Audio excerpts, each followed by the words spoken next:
महोदय, भारत ने हमेशा ही अपने पड़ोसी देशों के साथ आपसी विश्वास के माहौल में तथा परस्पर लाभकारी प्रयासों के आधार पर अपने संबंध विकसित करने की कोशिश की है।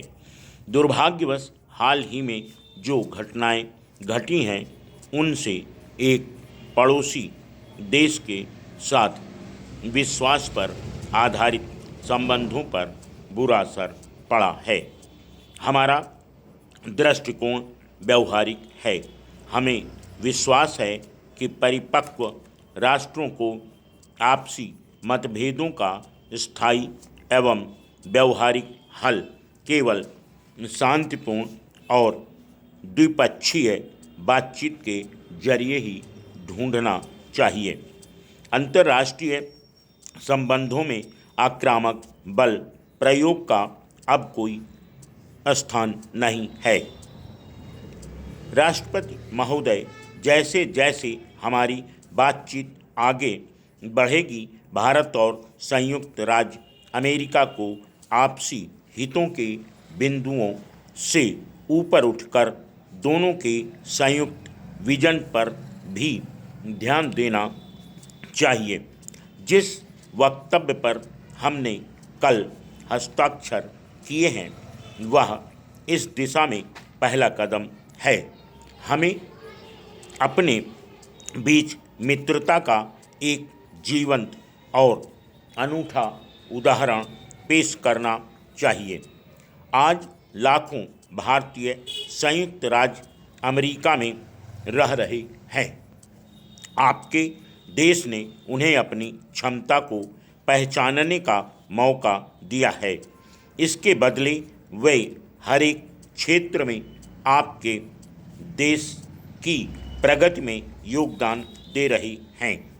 यह सहभागिता सरकारों पर निर्भर नहीं है। यह प्रतिदिन का आपसी कामकाजी संबंध है। इस सहभागिता से दोनों पक्षों को लाभ होगा।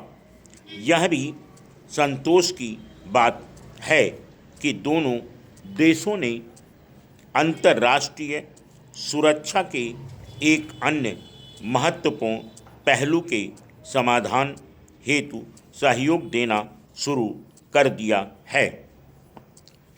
आतंकवाद की समस्या, जिसका संबंध चरमपंथ की विचारधाराओं से जुड़ा है तथा जिसे नशीले पदार्थों के अवैध व्यापार के जरिए वित्त पोषण किया जाता है, आज राष्ट्रों के लिए एक सबसे बड़ी चुनौती बनी हुई है।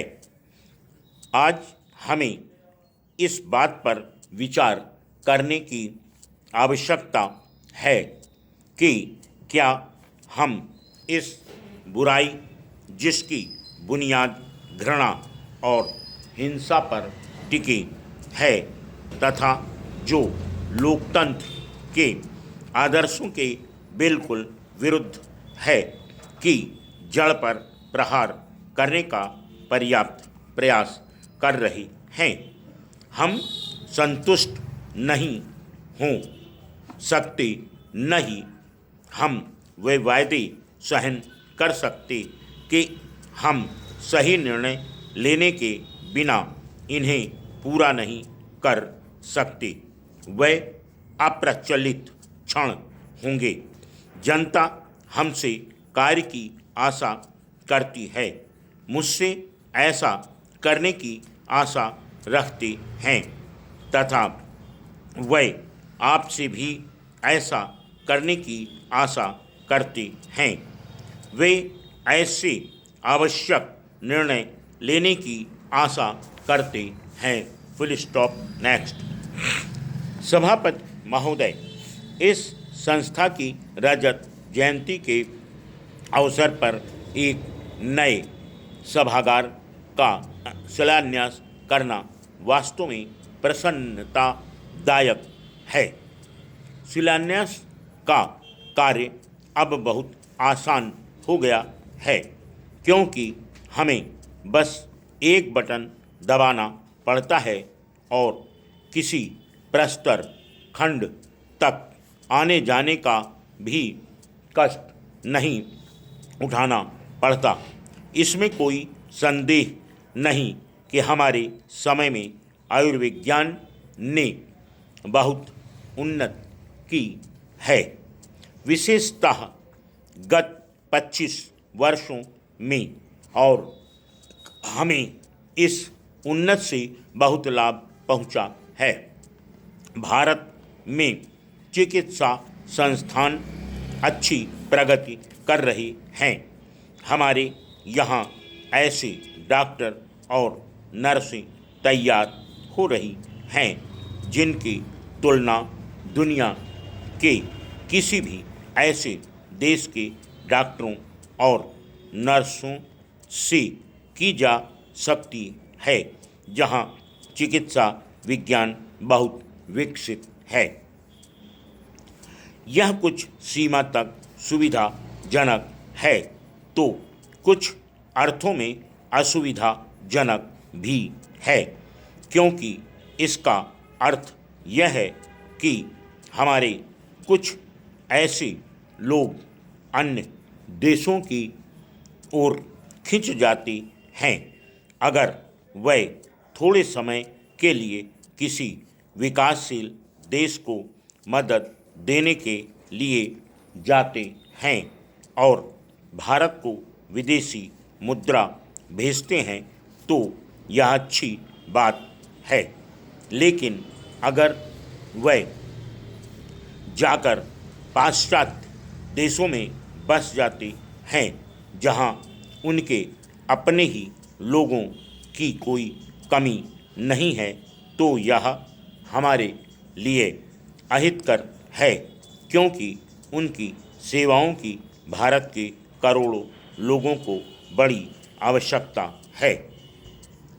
यह एक समस्या है कि आयुर्विज्ञान जितना ही उन्नत तथा सूक्ष्म होता जाता है और अधिक संख्या में लोग जटिल विशेषताओं की ओर आकर्षित होते जाते हैं और ऐसे लोग आमतौर पर सामान्य चिकित्सा या उन सामान्य रोगों के उपचार को हेय समझने लगते हैं जिन्हें अपेक्षाकृत गरीब तथा बहुसंख्यक लोगों में पाया जाता है।